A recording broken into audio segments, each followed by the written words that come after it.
கடக ராசி அப்படின்னு சொன்னாலே நீங்கள் தெய்வ பக்தி கொண்டவங்களா இருந்திருப்பீங்க. அதுவும் பெரியவங்க ரொம்பவுமே மரியாதை தரக்கூடிய நபர்களாக இருப்பீங்க. அதே போல் குழந்தைகள் மீதும் அதீத அன்பு செலுத்தக்கூடிய நபர்களாக கடகராசி அன்பர்கள் நீங்கள் இருப்பீங்க. இப்படிப்பட்ட உங்களுக்கு இந்த வாரம் எப்படிப்பட்ட ஒரு வாரம்? ஆடி மாதம் முடிவதற்குள் உங்களோட வாழ்க்கையில் ஏற்படக்கூடிய திருப்பங்களும் மாற்றங்களும் என்ன? எந்த தெய்வத்தை எப்படி வழிபட்டால் நன்மைகளை நீங்கள் பெற முடியும்? எந்த விஷயத்தில் நீங்கள் கவனமாக இருக்கணும்? இது குறித்த முழுமையான தகவலையும் தான் உங்களுக்காக இந்த பதிவில் நாங்கள் சொல்லியிருக்கோம். இந்த பதிவு கடகராசி அன்பர்கள் நீங்கள் பயன்பெறும் வகையில் இருக்கும். அதனால் ஸ்கிப் பண்ணாமல் முழுமையாக பாருங்கள். நீங்கள் இப்போ தான் ஃபஸ்ட் டைம் நம்மளோட சேனலை பார்க்குறீங்க அப்படின்னா மறக்காமல் நம்மளோட சேனலை சப்ஸ்கிரைப் பண்ணி வச்சுக்கோங்க. கடகராசி அப்படின்னு சொன்னாலே சந்திர பகவான் தாங்க உங்களுக்கு ராசி அதிபதி. அதனால தான் பாருங்கள், எல்லா விஷயத்தையுமே நீங்கள் சிறப்பாக செய்வீங்க. நீங்கள் ஒரு விஷயம் செஞ்சீங்கன்னா அதை சுற்றி இருக்கிற எல்லோருமே பாராட்டக்கூடிய வகையில் இருக்கும். கடகராசி ரொம்பவுமே உணர்ச்சி வசப்படக்கூடியவங்க. அதிக அளவில் சென்டிமெண்ட்டும் பார்ப்பீங்க. இப்படிப்பட்ட நீங்கள் பௌர்ணமியில் சந்திர பகவான் வழிபாடு செய்கிறது ரொம்பவுமே நல்லது. அதே போல் திங்கக்கிழமையில் நவகிரகத்தில் இருக்கும் சந்திர பகவானை நெய் தீபம் ஏற்றி வழிபட்டிங்கன்னா உங்களோட வாழ்க்கையில் எல்லா விதத்துலையுமே முன்னேற்றத்தை நீங்கள் பெற முடியும். இப்போ கூட உங்களோட ஆள் மனதில் ஒரு பிரார்த்தனை நினச்சிக்கிட்டு ஓம் கம் சந்திர பகவானே போற்றி அப்படிங்கிற மந்திரத்தை மறைக்காமல் 3 முறை பதிவிடவும் செய்யுங்க. சந்திர பகவான் நீங்கள் கேட்குற அனைத்து நல்ல விஷயத்தையுமே உடனுக்குடன் கொடுப்பாரு. உங்களுக்காக நாங்கள் இறைவனிடம் பிரார்த்தனையும் செஞ்சுக்கிறோம். எல்லா விதத்திலுமே நன்மைகள் பெற்று நலமுடன் வாழ உங்களுக்கு வாழ்த்துக்களை ஃபஸ்ட்டு சொல்லிக்கிறோம். வாங்க நம்ம இப்போது இந்த வாரம் என்ன மாதிரி கிரகநிலை இருக்குது, அந்த கிரகநிலை என்ன மாதிரியான தாக்கத்தை கொடுக்கும், இந்த மாதம் முடியறதுக்குள்ளே உங்களோட வாழ்க்கையில் வரப்போகிற விளைவுகள் என்ன, அதுலேருந்து தப்பிக்க என்ன செய்யணும் அப்படிங்கிறத பார்க்கலாம். அதுக்கு முன்னாடி உங்களுக்கு ஜோதிட ரீதியாக நிறைய பிரச்சனை இருக்குது, அதுக்கு சரியான இடத்துல தீர்வு பெறணும் அப்படின்னு நினச்சிங்கன்னா டிஸ்கிரிப்ஷனில் ஜோதிட நம்பர் இருக்குது. அந்த நம்பரை நீங்கள் பயன்படுத்திக்கோங்க. கடகராசி அப்படின்னு சொன்னாலே அதை உணர்ச்சி வசப்படக்கூடியவங்க அப்படின்னு சொல்லிட்டோம்.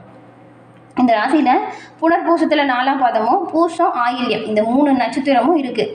இந்த 3 நட்சத்திரக்காரங்களுக்கும் கிரகநிலை எப்படி இருக்குது அப்படிங்கிறத முதல்ல பார்க்கலாம்.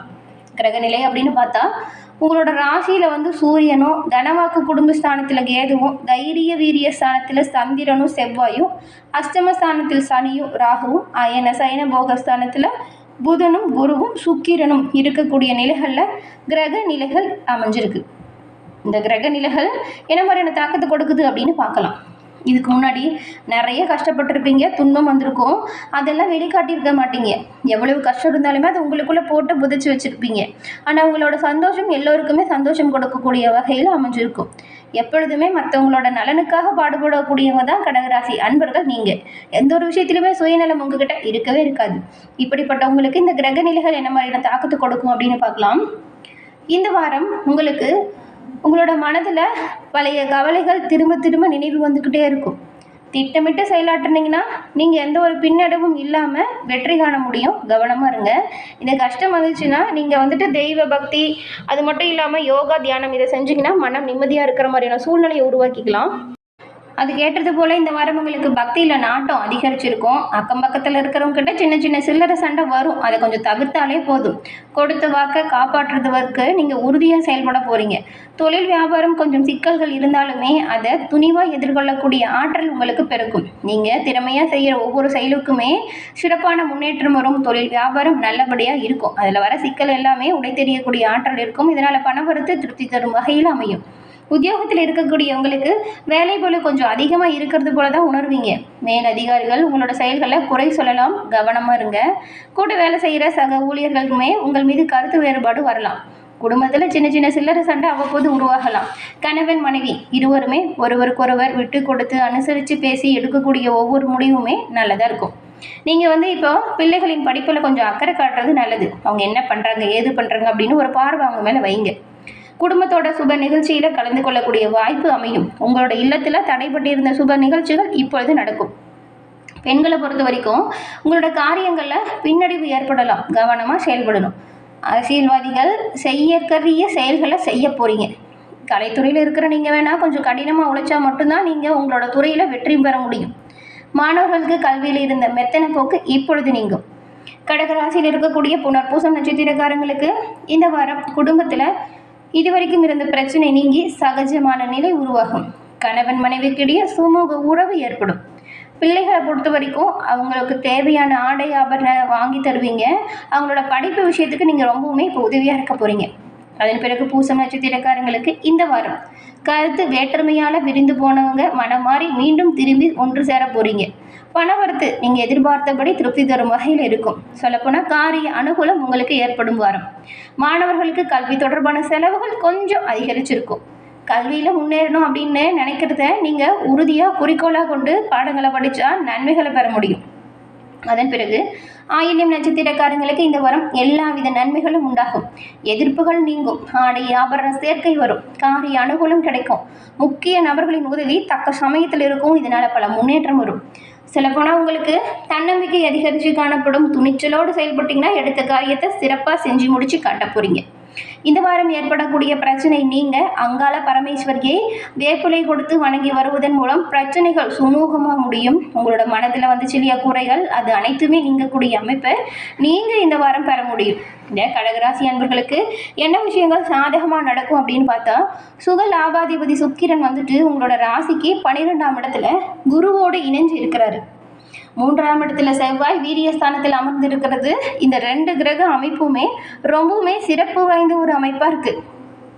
இதனால் தைரியம், தன்னம்பிக்கை, உற்சாகம் இது எல்லாமே அதிகரித்து காணப்படக்கூடிய வாய்ப்பை நீங்கள் பெற போகிறீங்க. கஷ்டங்களுமே வரும். ஆனால் அந்த கஷ்டத்தை எல்லாமே உடைத்தெறியக்கூடிய தன்னம்பிக்கை, ஆற்றல், தைரியம் இது அதிகரிச்சிருக்கும். நீங்கள் சிறப்பாக செயல்பட்டீங்கன்னா எல்லா விதத்துலையுமே முன்னேற்றத்தை பெற முடியும். சனி பகவான் வக்கரகதியில் இருந்தாலும் செவ்வாய் பகவானோட பார்வை இல்லாமல் இருக்கிறதுனால போன வாரத்தில் இருந்த சில கஷ்டங்களும் பிரச்சனைகளும் குழப்பங்களும் இந்த வாரம் படிப்படியாக குறையிடும். எதிர்பார்த்த நன்மை நீங்கள் பெற முடியும். ராசியில் புதன் சூரியனோடு இணைஞ்சிருக்கிறாரு. சில அலைச்சலுமே உங்களுக்கு வரும். திடீர் பயணங்கள் உண்டாகும். எல்லாத்துக்குமே நீங்கள் தயாராக இருந்துக்கோங்க. அதே போல் கலை கிரகமாக இருக்கக்கூடியது தான் இந்த சுக்கிரன். இப்படிப்பட்ட சுக்கிர பகவான் சில எதிர்பாராத வாய்ப்புகளை திடீர்னு உங்களுக்கு வழங்கி பொருளாதார நிலையை உயர்த்துவார். அதனால் வர ஒவ்வொரு வாய்ப்புமே நீங்கள் சரியாக பயன்படுத்திக்கணும்.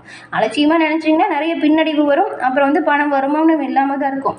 சரியாக பயன்படுத்திக்கிட்டிங்கன்னா உங்களோட பொருளாதார நிலை இப்போ இருக்கிறத விடவே இன்னும் உயர்ந்து காணப்படும். எல்லா விதத்துலையுமே நீங்கள் நன்மைகளை பெற முடியும். இதை பயன்படுத்தி எதிர்கால சேமிப்பை நீங்கள் இந்த வாரம் தொடங்கினா நல்லதாக இருக்கும். எந்த விஷயத்தில் கவனமாக இருக்கணும் அப்படின்னு பார்த்தா, உங்களோட ராசியில் புதன் இணைஞ்சிருக்கிறதுனால அலைச்சல்களும் கொஞ்சம் ஏற்படும். இதனால் கொஞ்சம் உடல் அசதி, சோர்வு, கண்ணெரிச்சல், தலைவலி இந்த மாதிரியான சின்ன சின்ன பிரச்சனைகள் அவ்வப்போது உங்களுக்கு வரும். இந்த மாதிரி வந்துச்சுன்னா நீங்கள் மருத்துவர் அணுகி மருத்துவம் பார்த்துக்கோங்க. வீட்டு வைத்தியம் நீங்களாக செஞ்சுக்கிட்டு சரியாக போய்டுன்னு விட்டுறாதீங்க. அதே போல் வெளியில் போகிறீங்கன்னு வச்சுக்கோங்களேன், திடீர்னு உங்களுக்கு பயணம் மேற்கொள்கிற மாதிரியான வாய்ப்பு வரும்.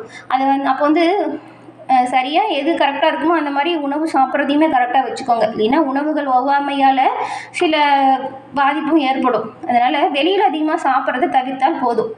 எந்த ஒரு விஷயத்துலையுமே உணர்ச்சி வசப்படாமல் பிரச்சனையே கையாளுங்க. பதட்டப்படாதீங்க. எல்லா விஷயத்துலையுமே நீங்கள் முன்னேற்றம் பெறணும் அப்படின்னா நிதானமாகவும் கோபப்படாமலும் செஞ்சீங்கன்னா நன்மைகளை பெற முடியும். கடகராசி அன்பர்களுக்கு பொதுவாகவே இந்த வாரம் கிரகநிலைகளை பார்த்தா எல்லாமே ஓரளவுக்கு நல்லதாக தான் இருக்குது. வரக்கூடிய வாய்ப்புகள் இப்போ இருந்த ஒரு கிரகநிலைகளை விடவே சிறப்பாக தான் இருக்குது. முன்னேற்றம் பல வகையிலுமே வந்து சேரக்கூடிய யோகம் உண்டாகியிருக்கு. அதனால் இந்த வாரம் வரக்கூடிய அனைத்து வாய்ப்புகளுமே நீங்கள் சரியாக பயன்படுத்திக்கிட்டீங்கன்னு வச்சுக்கோங்களேன், நல்ல முன்னேற்றத்தை எல்லாமே நீங்கள் பெற முடியும். கடகராசி அன்பர்கள், உங்களுக்கு இந்த விரயஸ்தானத்தில் சஞ்சரிக்கும் குரு கொஞ்சம் செலவுகளையுமே கொடுப்பார். அவரால் உங்களுக்கு ஏற்பட்டிருந்த நெருக்கடியெல்லாம் விலகிடும். செலவுகள் வந்தாலுமே நெருக்கடி காணாமல் போயிடும். எதிரிகளால் ஏற்பட்டிருந்த தொல்லை காணாமல் போகும். சனி பகவான் இப்போ வக்கர நிலையில் இருக்கிறதுனால அங்கு சஞ்சரிக்கும் ராகுவிற்கு குருவின் பார்வை உண்டாகுது. அதனால் வேலையில் ஏற்பட்ட பிரச்சனையுமே முடிவிற்கு வந்துடும். மனபயம் நீங்கும். நீங்கள் வியாபாரம் மற்றும் தொழிலில் நல்ல அக்கறையாக செயல்பட்டால் நன்மைகளை பெறலாம். இந்த கடகராசியில் இருக்கக்கூடிய புனர்பூசம், பூசம், ஆயில்யம் இந்த 3 நட்சத்திரக்காரங்களுமே இந்த ஆடி மாதம் முடிவதுக்குள்ளே உங்களோட குலதெய்வ வழிபாடை செஞ்சுருங்க. குலதெய்வ வழிபாடு ஆடி மாதத்தில் மிகவும் சிறப்பானதாக பார்க்கப்படுது. இப்போ நீங்கள் செஞ்சீங்கன்னா வைக்கிற வேண்டுதல் கூடிய விரைவில் பழிக்கும், நல்லது நடக்கும். இந்த பதிவு பார்த்துட்ருக்க நீங்கள் எந்த நட்சத்திரக்காரங்க, உங்களோட குலதெய்வம் என்ன தெய்வம் அப்படிங்கிறதுமே நம்மளோட கமெண்ட் பாக்ஸில் சொல்லுங்கள். உங்களுக்காக உங்களோட குலதெய்வத்திடம் நாங்களும் பிரார்த்தனை செஞ்சுக்கிறோம். எல்லோருக்கும் எல்லா விதத்திலையுமே நல்லது நினைக்கக்கூடிய கடகராசி அன்பர்கள், உங்களுக்கு எல்லா விதத்திலையுமே நீங்கள் முன்னேற்றம் பெற்று சிறப்புடன் வாழ உங்களோட குல தெய்வத்திடம் நாங்களும் பிரார்த்தனை செஞ்சுக்கிறோம். என கடகராசி அன்பர்களே, இந்த பதிவு நீங்கள் பயன்பெறும் வகையில் அமைஞ்சிருக்கும்னு நினைக்கிறோம். பதிவு பிடிச்சிருந்தால் லைக் பண்ணுங்கள். உங்களோட நண்பர்கள் கடகராசியாக இருந்தால் அவங்களுக்குமே இந்த பதிவை ஷேர் பண்ணுங்கள், பார்த்து பயன்பெறட்டும். நீங்கள் இப்போ தான் ஃபர்ஸ்ட் டைம் நம்மளோட சேனலையே பார்க்குறீங்க அப்படின்னா மறக்காமல் நம்மளோட சேனலை சப்ஸ்கிரைப் பண்ணி வச்சு கூட பெல் ஐக்கான் வரும், அதையும் கிளிக் பண்ணி வச்சுக்கோங்க. அப்போ தான் நாங்கள் போடுற பதிவுகள் ஒவ்வொன்றுமே நோட்டிஃபிகேஷன் மூலம் உங்களை உடனுக்குடன் வந்தடையும் அப்படிங்கிறத தெரிவிச்சுக்கிறோம். தொடர்ந்து வார்த்தைமைக்கு நன்றி நேயர்களே. நன்றி, வணக்கம்.